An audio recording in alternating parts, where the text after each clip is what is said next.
Happy Wednesday. Hey, Nicole Donnelly, happy Wednesday. How are you, my friend? Curt Anderson, happy Wednesday.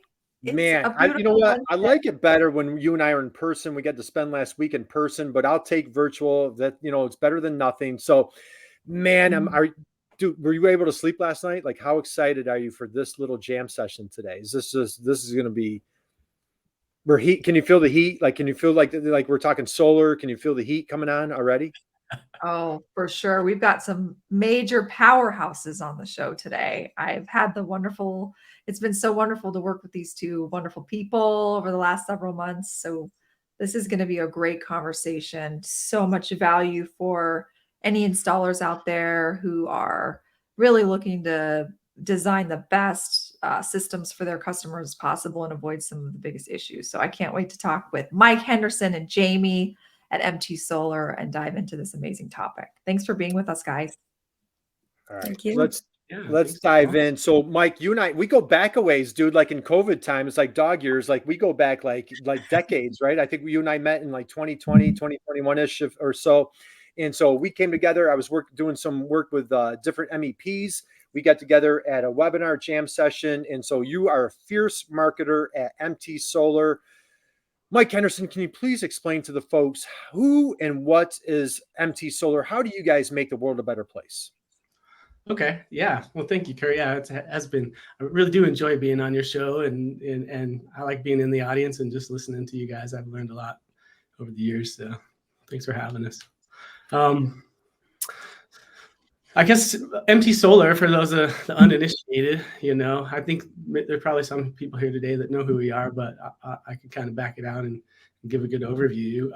We're a USA-based manufacturer. We're in the solar industry, and we manufacture a specific type of mounting structure for solar arrays, and they go on the ground, and they use a pole to raise them up off of the ground, and that's really the benefit and the kind of the goal in MT Solar is that we're moving solar arrays up off of the ground where you can still use the ground beneath your solar arrays, which kind of differentiates us from other ground mount based solar.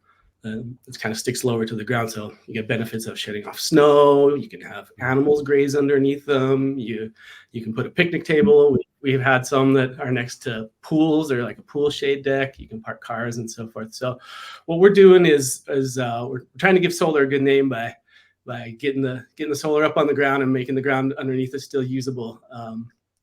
And we prefer to work with solar installers directly, people that are really close to the project, because each structure that we manufacture is really made for that specific site and the conditions that happen in that area. And Jamie's going to go over some of the details as to how we take a look at those factors and design something that's perfect for the site, that's not overbuilt. It kind of just fits into what they need for their customer, and or if they're the owner, so they can pass something on to their customer that's they can be proud of. Well, that's perfect. So, Nicole, I know, man, we've got some really deep dive questions. And so, for folks, you can't go anywhere without seeing solar. It's great energy efficiency. Jamie, just before we dig into a lot of these juicy questions that we have lined up, share a little bit about how do you make the world a better place? Your role at MT Solar, what's going on in your world? Well, at MT Solar, I do a lot of the designs. I act as a liaison and a friend for the customer, and try to make sure that they're getting the best product that fits their needs, and trying to do it all in a timely fashion and getting their projects going. Well, love it. All right. All right, Nicole, sleeves are rolled up. Let's dive right in. I know we've got some great, Let's do man, it. let's make it happen. So we're talking all about design today. And so to just kind of kick off our conversation for listeners and those folks out there that are doing these projects ongoing, what are the top factors that need to be considered when you're designing a ground mount solar system? I would say probably the top factors would be your tilt at any time of year, site specifications like your wind exposure, how far you need it up off the ground, the modules you're using. and how many. Awesome. I'm excited to talk about all of these wonderful factors today. So let's dive into that. Let's first start with tilt, Jamie. So when you're looking at the tilt of the arrays, how does this affect snow and wind loading in your project design? What should people be thinking about there when it comes to tilt? Well, people should be ultimately thinking about production at any time of the year. So the sun is often low, or is always lower in the winter. So your tilt is always going to be steeper for your best production, and vice versa for the summer. So you also want to be thinking at that point, what's going to shed your snow the best. We're talking about lateral loading and then top down loading as well. So you're really going to want to design for that best for your area. So when we're talking about like high snow areas, you want to make sure that you've got a nice steep tilt. When doing so, you're kind of reducing that double load factor from the top and the side. So you want to kind of design for that. Your controlling load is right there at that area. And that's going to keep your costs down as well, because you're not going to be overbuilding that rack. Very good. Now, so if I'm an installer, how do I know and figure out what is the right tilt based on my snow and wind loads? You're going to want to go off of your latitude. So anytime it's winter, you're usually going to go about 15 degrees higher than your latitude, and the opposite for the snow or for the summer. So 15 degrees lower. And that's going to be the best production. And it's also going to be the best snow shedding to reduce those loads. Very good. And I imagine the tilt will need to change. How easy is it to change the tilt when the seasons change? Like, what does that process look like? It's very easy. There is a manual handle that you will just crank. And what that does is it just adjusts that tilt. If you have a multi-pole, it's a little bit more difficult, but not terribly. You have a friend there who can do one pole with you, or you can just do about 5 cranks on each pole. First at the first pole, then go to the next one, do 5 cranks. So you can do it all by yourself, or if you have a partner, it's going to be even easier. We love having a partner, right? It always makes everything easier. Good to have a friend. Makes everything easier, Nicole. And hey, for those of us that live in the snow belt in New York, like this is a great conversation to have, because we get tons of snow. So these are great tips, Jamie. Can I go rogue for a second here, Nicole? Like, how about so we're talking about snow. What about like Phoenix? What about the real hot weather areas? So Phoenix is closer to the equator, so you're going to have a shallower tilt anyway. So snow's not so much a concern down there. And you're also not really needing to have that steep tilt for that better production. So it's kind of a win-win.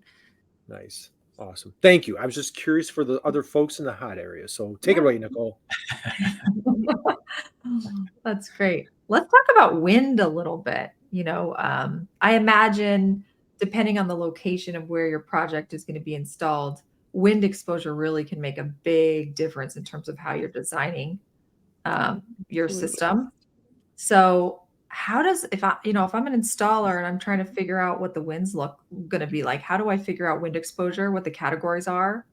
You start there, and then how does that affect design? Yeah. So there's 3 categories when it comes to engineering. There's B, which is sheltered. So that's like trees or buildings that are like, 20 to 30 feet tall, that are near in the area. I think the code says like within 1,500 feet. C would be open. So that is, on like a plains area. And then D would be like coastline with water or big lakes or anything like that. So you really want to design for the correct wind exposure. Say you're designing at C when you're actually in a B area, you're really going to be beefing that rack up more than you need to. So you really want to get that right so that you're getting what you want, but not overpaying for something you don't need.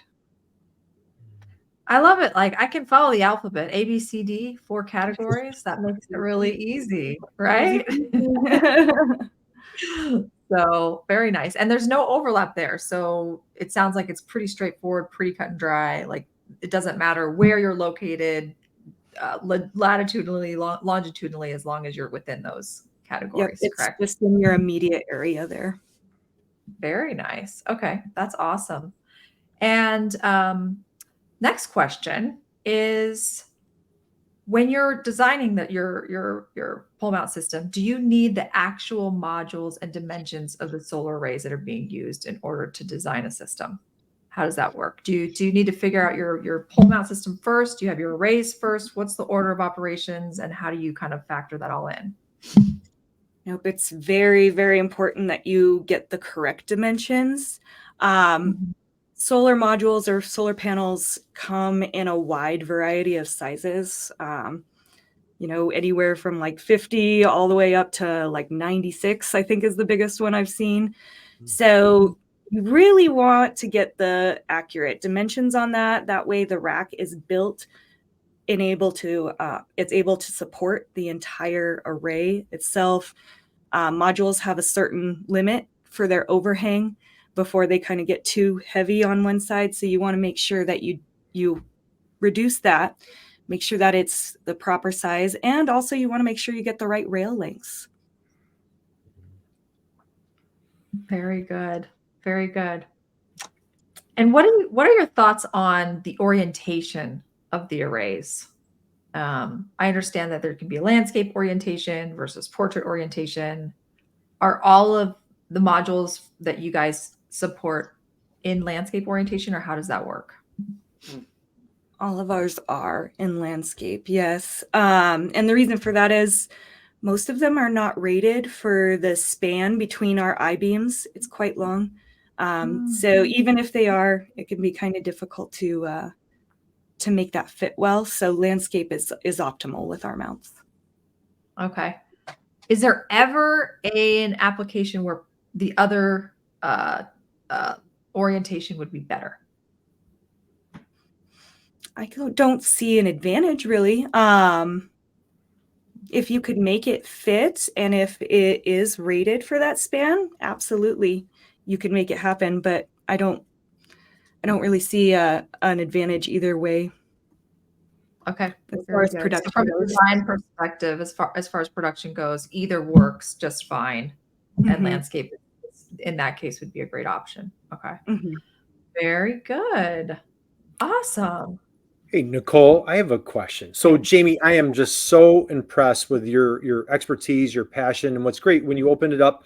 And so, somebody catching this, they're like, boy, we're really geeking out into like, solar solutions. But this can be representative for any manufacturer listening that, like, hey, we want to do business with you. You're showing you're passionate, your empathy, how you care for your clients. How did you become such an expert? Like, how did you, as a little girl, where you're like, hey, I want to grow up and be a solar expert? Like, how did you bring your superpowers? Like, this is so impressive. Can you just share, like, how did you derive such a passion for solar and go in this direction with your career? Well, I definitely didn't think I was going to do this as a little girl. But I am a nature lover, so I've always been a big fan of renewables, keeping things pristine. I love to hike and camp and do all the things outside. So if we could keep it that way a little bit longer and for our future, that's great. I also work for an awesome team. Our company is really great. Our leaders are really great. So it makes it easy. It makes it all right. Nicole, that might have been on drop the mic. Can we go into, we're talking design. Would this be a good opportunity? Could we slide into our little configurator conversation? Is this a good opportunity now for that? Is that we're getting a thumbs up? Okay. Michael, let's pull you on the stage. So Nicole, Mike's a repeat offender on the program, by the way, Mike. So it's just, might need to find new friends. I'm just teasing. So Mike was on the show with Travis, and man, you guys lit up. You talk about having the chat box was on fire. We were talking about the configurator. You went through a full demo. Now, when I say the word configurator, guys, if that's new to anybody out there, just, as a manufacturer out there, or really any space that you're in, what your solution is as you're telling from Jamie and from Mike, they are dedicated to that customer experience, just really hitting the ball out of the park. What this configurator is folks can land on the website and create a product. So say whatever product you're making, somebody could come on and create that product. Mike, you guys have hands down one of the most sophisticated configurators I've ever witnessed. You ran through a full demo. Can you just share with folks a little bit on the background and what, when they land on MT Solar, what's that experience look like for them? Yeah. Okay. Well, I'll give you just like a little historical context. That, back in the good old days, we had a table you could look up kind of what your needs were for your solar array when you were planning it, and the industry made standard sizes in solar modules and so forth. But what happened, the industry really threw us a curveball, and all these module manufacturers started producing wild sizes, and everything went a little crazy for us. And we wanted to give our customers a better way to really design a mount that fits their situation. And so we went on some deep dives on building a configurator and how to do this, and we've luckily found some great talent. And so what we build is a system that takes all the inputs for the site conditions into account, and that includes the module sizes and how much power they want to generate, and the things that Jamie's talking about, wind and snow and so forth. And you put all of those into our configurator, and then it polls, it does a live query of all those conditions at the site based on the location. And so what we're doing, we call it pre-engineering.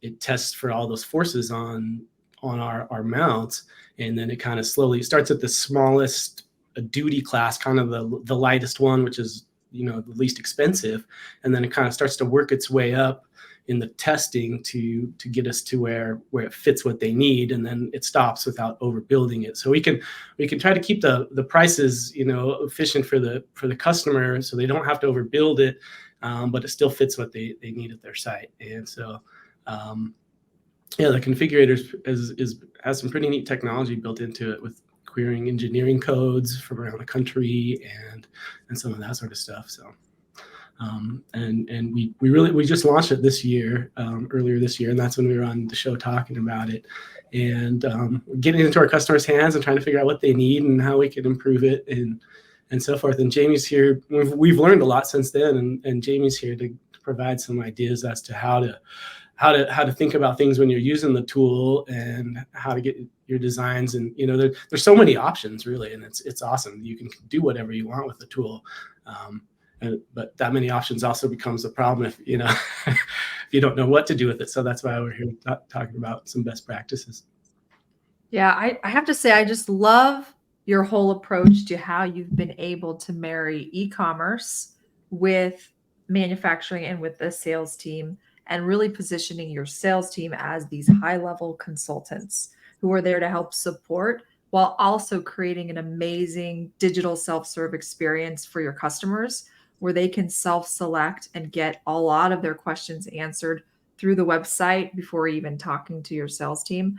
And that is just, I think, just the gold mine for manufacturers out there of a solution, a transformation, an e-commerce transformation that can really work for some of these complex products that people are making, like pole mount solar. So I just commend you, because I think this is the path forward for so many manufacturers who manufacture custom products, is really elevating the reps to be more of those consultants, and allowing the e-commerce store to serve as like the sales admin, providing that support early on. So kudos to you guys for building that out. It's exciting. Yeah, thanks. We want our customers to be able to self-serve, whatever time they have to jump into this, and maybe they need to get a bid to their customer in the next hour. And if they can hop on and do it and get that together, then that's great. But, we're also here to help them and provide advice. And so if we can be involved in their project and be close to it, we're more than happy to do that too.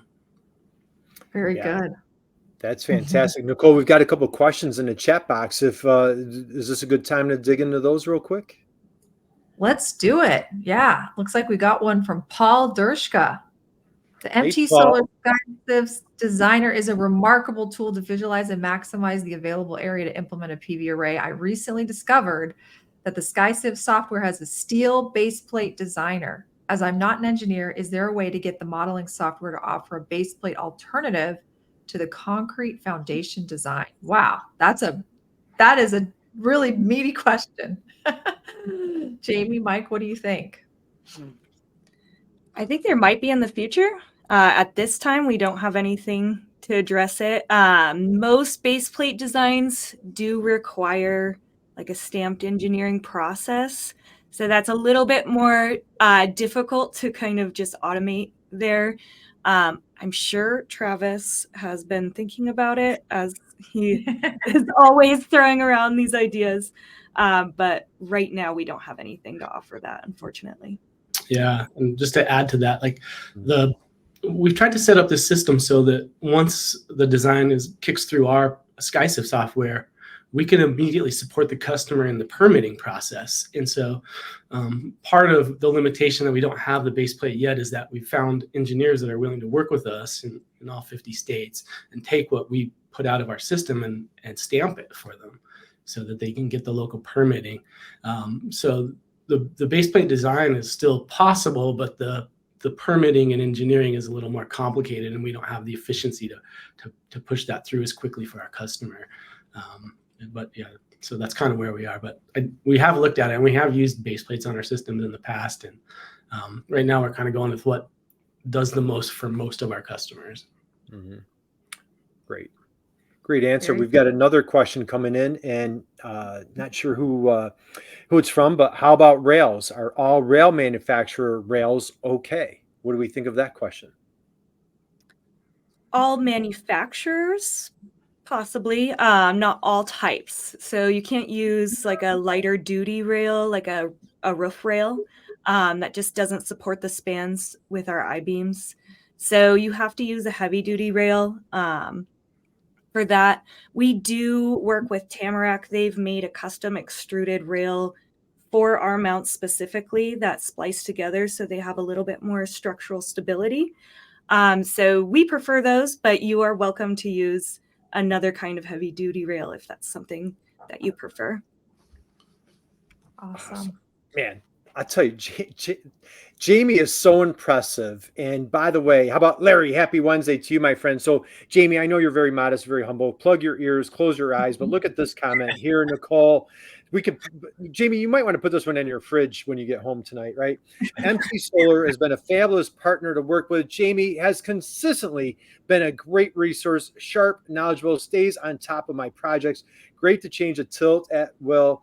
These guys are capital GREAT to work with. So how about another drop the mic right there? And you guys are just getting a great sense of just the passion, the enthusiasm, and the expertise that these guys bring.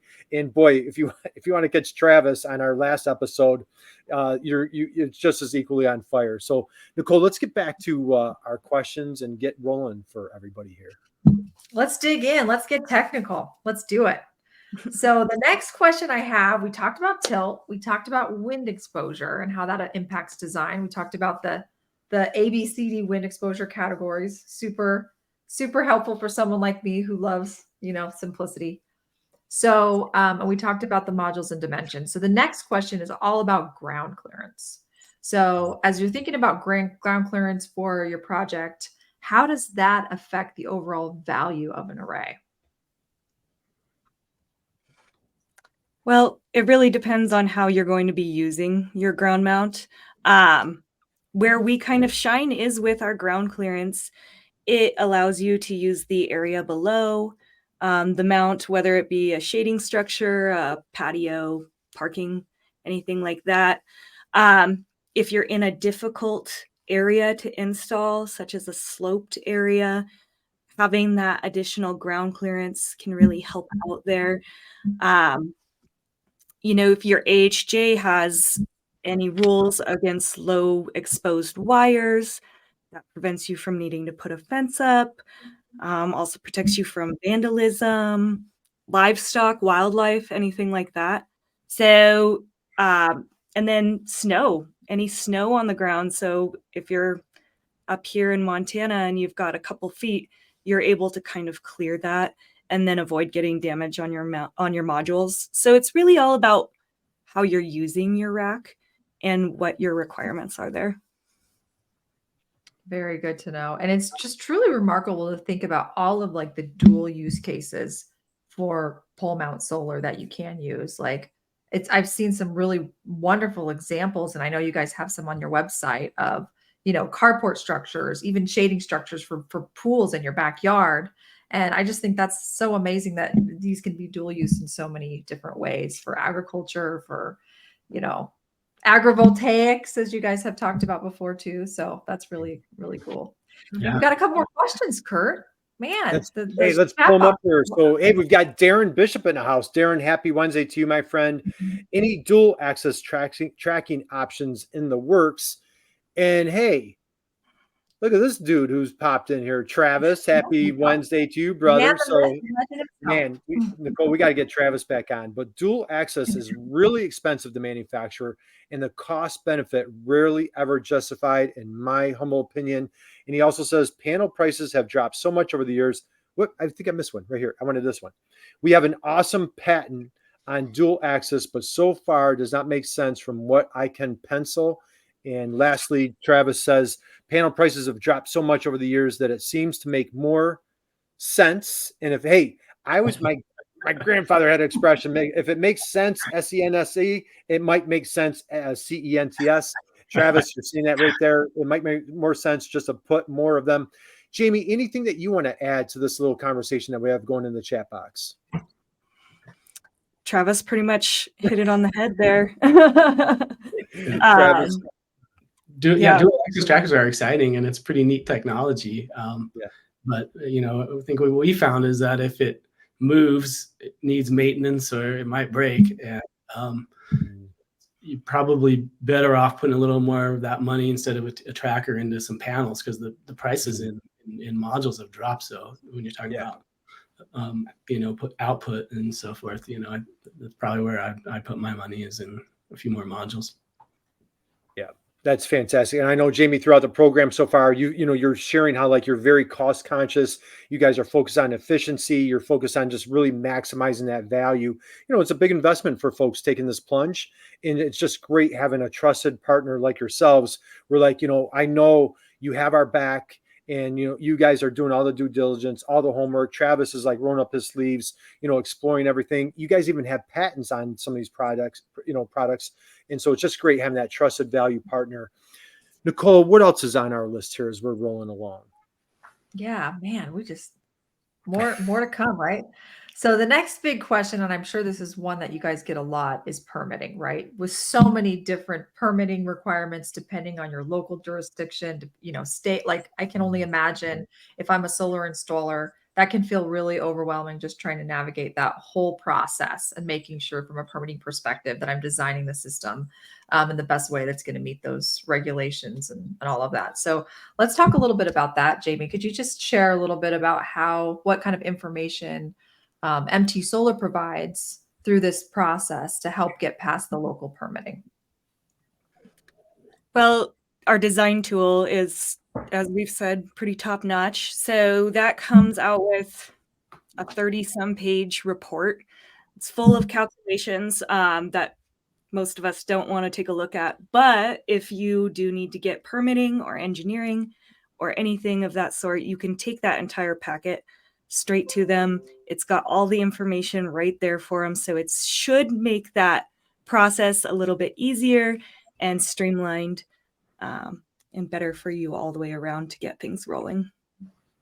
And the beautiful part about that is it just goes back to that digital self-selection process where within minutes of speccing out your specific dimensions of what you need, you have access to that full packet of engineering drawings and information that you can take. So it just streamlines and creates some efficiencies for the installers to get that information as quickly as possible, rather than having to get on the phone or wait for it to come by email, etc. So I think that's remarkable.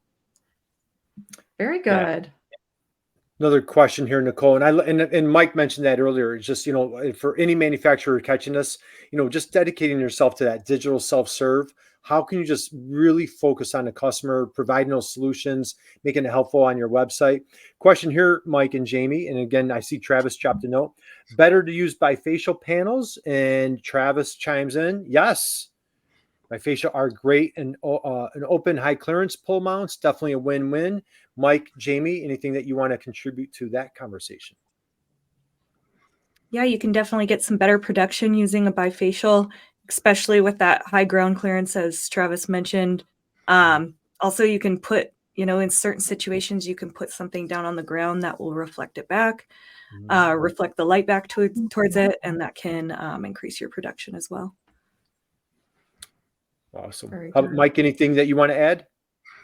I think Jamie's got it covered. Jamie got it covered. Jamie's, man, what's life without Jamie, right? So, all right, Nicole, let's keep it rolling. What's next on our docket? Yeah, this bifacial is really interesting. It seems like, is this kind of like the newest and latest technology when it comes to solar arrays? Are you seeing that more and more projects are going in this direction? Like, what do you see looking forward when it comes to bifacial arrays and the future of solar?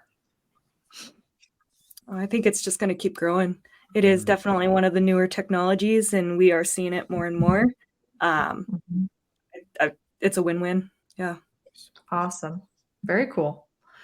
We'll keep it going here. All right. So the next thing just to talk about is troubleshooting. Like, what are some of the most common design flaws or issues that you guys have seen?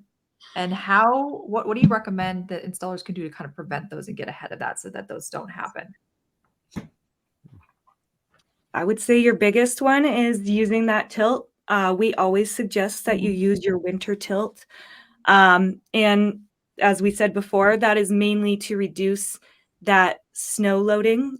So instead of having it at a flat tilt where you've got all of that weight coming down from the top, you're going to have it at a steeper tilt anyway for your best production. So you can negate that loading there. And oftentimes that can keep your I-beam size down or your pipe down, which in turn is going to keep your costs down. Very good. Awesome. Hey, and we've got a comment here, Nicole, from Don Woods. Don, happy Wednesday, my friend. Thanks for joining us today. They also look nice in high visibility areas. And so that's another great point of like aesthetically looking pleasant. So thank you, Don, for your contribution. Nicole, what do we have next? Yeah, so that's the last question I have here is just about designs. Again, just common design flaws in this. This just goes back to installers who are struggling with their designs failing. Do you have any other tips on what installers can do when their designs aren't working quite the way they would like them to? Yeah, definitely just keep an eye on those loads. If you've got a high wind or snow, adjust accordingly as far as tilt. You can also go down in clearance or maybe from a 5-high configuration to a 4-high. If you've got a higher wind and snow load, that span on the rails, keeping that closer to the I-beams can often help quite a bit, or even breaking it down from one larger array into a couple smaller ones. Always, installing a 2 or 3 pole is way easier anyway than doing a 4 or 5 pole. So if you're considering that, you can also throw in a little bit of labor saving when it comes to that as well. So again, keeping that cost down. Love it. Very good. Yeah, Excellent. it's pretty amazing to think about these pole mount systems because you are installing a structure into the ground with, with concrete that has to be dug up and everything. So I love your point there about, as much as possible, how can you create some efficiency in that initial build process by minimizing the amount of poles that you have to, install. So that's a really good point. Yeah, Jamie, by chance, a little show and tell? Did we want to show off anything? Do we want to show any examples or anything on the website that you wanted to pull up here today? Yeah, I've got a few slides here I can show you. Excellent.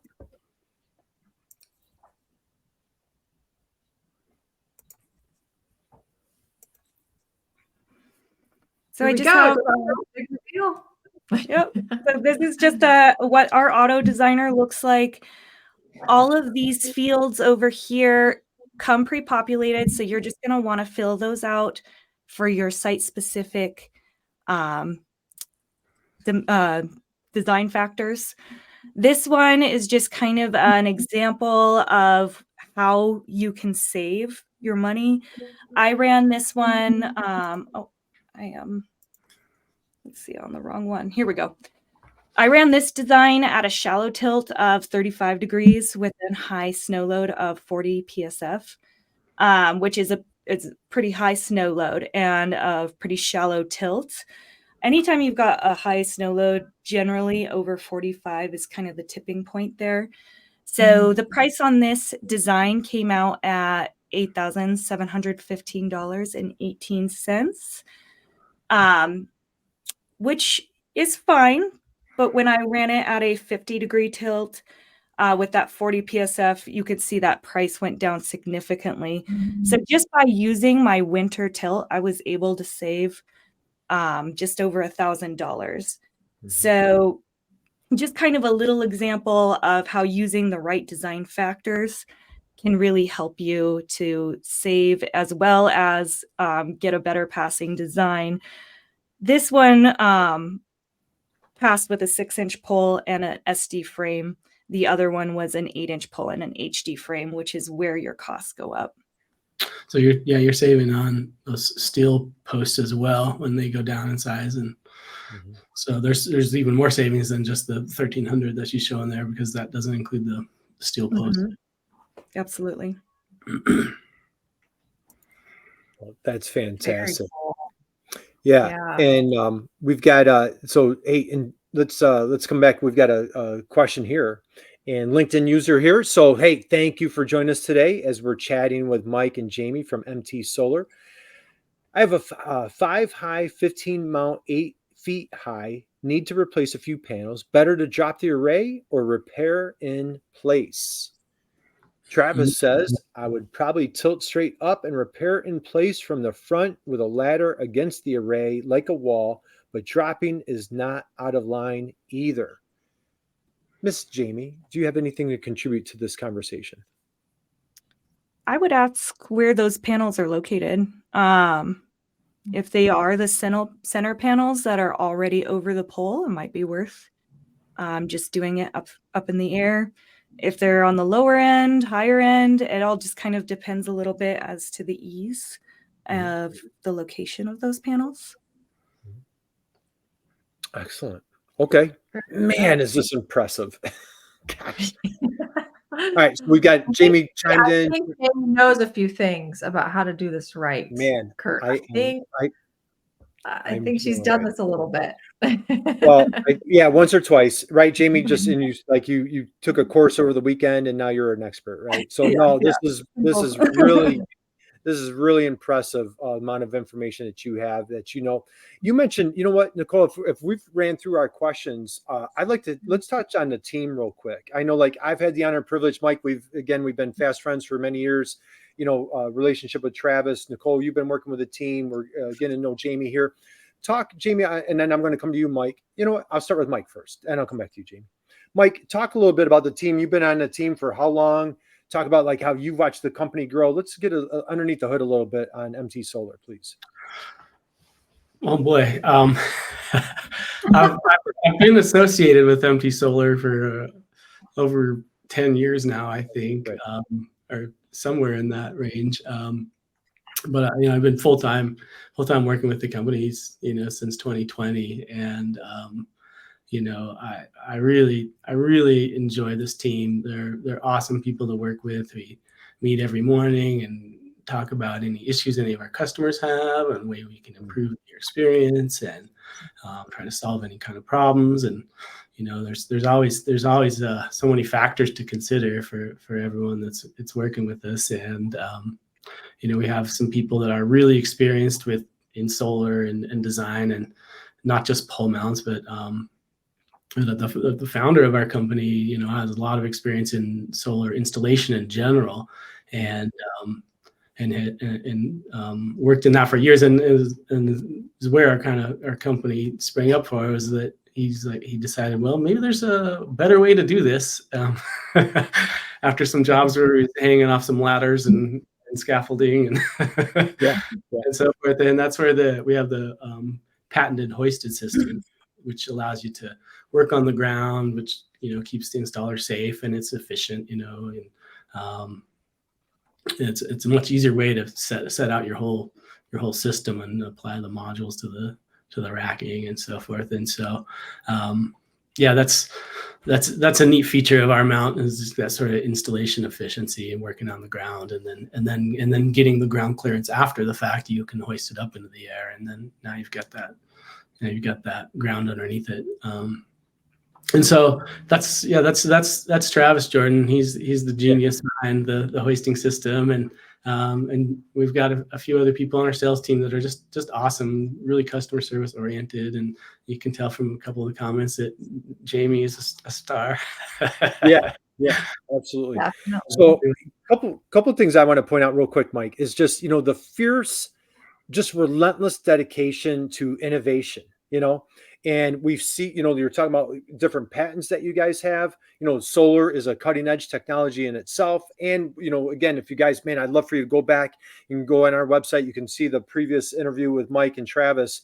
And we took a deep dive into your configurator, because it's one thing like, hey, we could be dedicated to our product and you kind of ignore or forget technology, but you guys are dedicated, not being the best kept secret. You're the marketer, getting that message out there. And again, providing that digital self-serve. And another thing I want to throw out there as entrepreneurs, taking that risk. Like, it's not guaranteed that this patent is going to pay off. Like, I don't know if anybody checked lately, Nicole, patents are not cheap, man. And, going into that configurator, our show, we do a lot with e-commerce.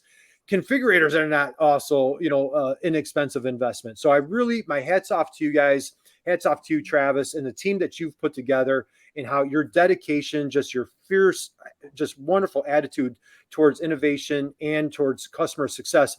Jamie, from your perspective, you mentioned team when we kicked off the program, and when I asked you, what attracted you to this world, this industry, just share a little bit of insight from your perspective. What's so wonderful about MT Solar, your team, and how you guys are just working diligently with your clients. Yeah, we have a rock star team all the way around. A lot of different strengths that kind of just build everybody up, from the customer service side all the way back to the ingenuitive side. And even the guys down in the shop, they do things so efficiently. It's really impressive what they can do over there with as small of a team as we do have being up here in rural Montana. So yeah, just a lot of different talents that really make this a versatile and awesome team. Wow, very impressive. And I'll tell you, kudos to Travis for, being the fearless leader and just kind of, running. Nicole, as you like to say, and maybe this is appropriate for our friends in Montana, you always say like running herd, right? So Travis is running herd and just really being a leader and a pioneer in the solar industry, and just putting together, I would quote Jamie, a rock star team. And it's just, and you're getting a taste of, like, when a customer comes in, you get the expertise of Travis, you get patented products, you get Jamie, who's like covers all those blind spots that you might have of when you're putting in these installs. I think we had one more comment here, Nicole, if we want to pull that one up here. FYI, use a short piece of aluminum hex stock inserted in the adjuster and an electric drill instead of the manual handle. Makes tilt change faster. Any comments to that, Mike? You get a little chuckle of that one. What do you guys think of that comment? Yep. If it has a trigger and a battery, it's pretty fun to use. And we have seen some installers do that to get a quick tilt going. And we're working on a system too that can accommodate that to make those faster and easier for our customers. So yeah, nice. Love that resourcefulness. So great. Jamie, any comments on your end? I was just going to say, I think that's definitely been an idea that we've been floating around for a while, and we're hoping to make that happen, actually. It's fun to see the ingenuity of the installers. Yeah, we love hearing those ideas too, because it just gets the gears turning. Absolutely. Resourcefulness. Yeah, and I would just like to add to what Curt was saying, just from our experience working with you. It's been really quite special to see how much evangelism there is with your customers. How much they really truly advocate and love the MT Solar brand. And hearing directly from them and just seeing and experiencing that with how much they engage with the communications that you're sending out and everything.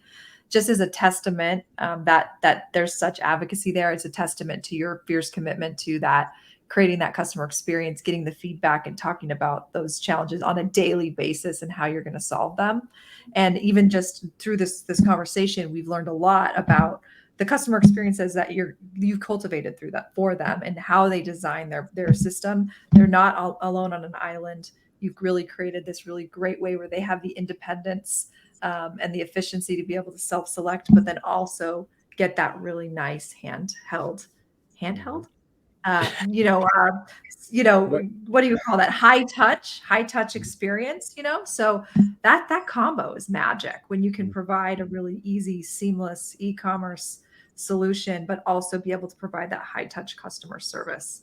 And I think that's a very clear differentiator for you and for your service that you're offering. So it's very exciting to hear about how, learn more about all of these design tips, and you being able to, again, continue on with that high touch service that you provide by coming on this platform like this and talking about it and sharing these suggestions with your audience. It's just really cool.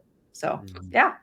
That really touches into the mission, is to, make the install experience better, every step right there.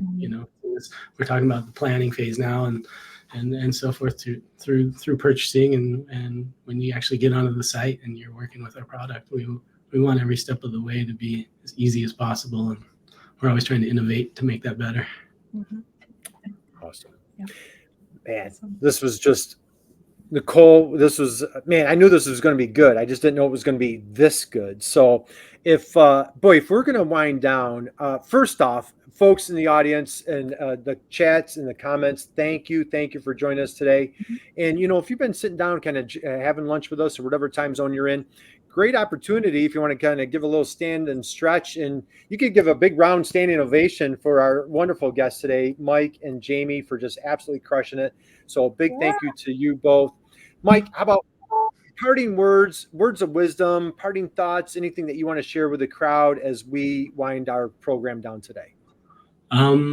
Yeah, just, I think as Nicole said, we're here to help. And if anyone has more questions for us, pop into the chat on our website. So a little pitch. We are going to do another webinar next week for folks that couldn't make it. That's on Tuesday. And so we're going to continue to go over some best practices and design tips. So if you have anything, you can drop in there and ask us some questions. But yeah, just thanks to anyone that made it out, and thanks for listening to us. And it's great to see Nicole and Curt as well. So. Absolutely. So guys, again, stop by mtsolar.us. And again, we're celebrating Made in US. It's manufacturing month. And so just great. Boy, you see a manufacturer out there, you have a friend, a family member, whatever, you hug them, high five them, give them a little pat on the back. I'd say our manufacturers are truly the heroes of our economy here in the US. My friend Jamie, what an honor, what a privilege. You are so impressive, and what an asset you are for the team at MT Solar. Any parting thoughts, words of wisdom that you would like to share with our guests today? If you guys just need any help, you know where to find me. Yeah, I'm here for you. She speaks softly, carries a big stick. So Jamie, thank you for sharing your expertise, your passion. Boy, thank you for as a girl dad, you are so impressive. And for young women out there, thinking that there's a great opportunity for folks in manufacturing. And Jamie, and for our women out there, we're trying to recruit folks into manufacturing. Jamie is just perfect proof of just incredible opportunities in just on cutting edge technology. Nicole, I just thought this was just a wonderful program. Thank you for the opportunity to share this on stage with you. How about your parting thoughts, words of wisdom that you want to share as we close out? Oh man, you guys, I'm just soaking all of this wonderful magic, drop the mic moments in. So yeah, I don't really have anything to add that hasn't already been said. It's pretty cool, remarkable to see this customer experience in action, and really good to hear and understand all of the really big design tips. So the things that we learned today, the top design factors, just to kind of recap our conversation for those listening, the top design factors that you really need to be thinking about with your project is tilt, wind exposure, ground clearance, your local permitting and how to navigate that, and then orientation and dimensions of your arrays. So those are really the biggest, most important factors. And if you have any other questions or specific troubleshooting challenges of, any projects you're having, just reach out to the MT Solar team. They're very approachable and accessible, and of course, there to help with any of these challenges that you're having. So Absolutely. So guys, we will close out. Have a great, amazing rest of your week. Happy manufacturing month. And just, as we like to say is, and Nicole just pointed out these things on solar, a couple of things for our entrepreneurs and manufacturers out there: dedication to innovation, dedication to customer success. And boy, you will just crush it. And we'll close out. Guys, just keep being an inspiration to anybody out there, just like these guys here. Hey, we've got another comment from Larry. Larry, thanks for job. You're going to close us out. Hey, sticking another plug out there. These guys and gals at MT Solar are hands-on peeps. They work with all of their products. They know what works, how it works, and share how to make it all come together. Larry, thank you for joining us today. Thank you for your comment. We appreciate you chiming in. So guys, just be someone's inspiration, just like our dear friend Jamie, just like my dear buddy Mike Henderson, my good friend, my partner Nicole. Guys, God bless you. Have a great rest of your week, and we will see you soon. thanks for coming, everyone. Yes.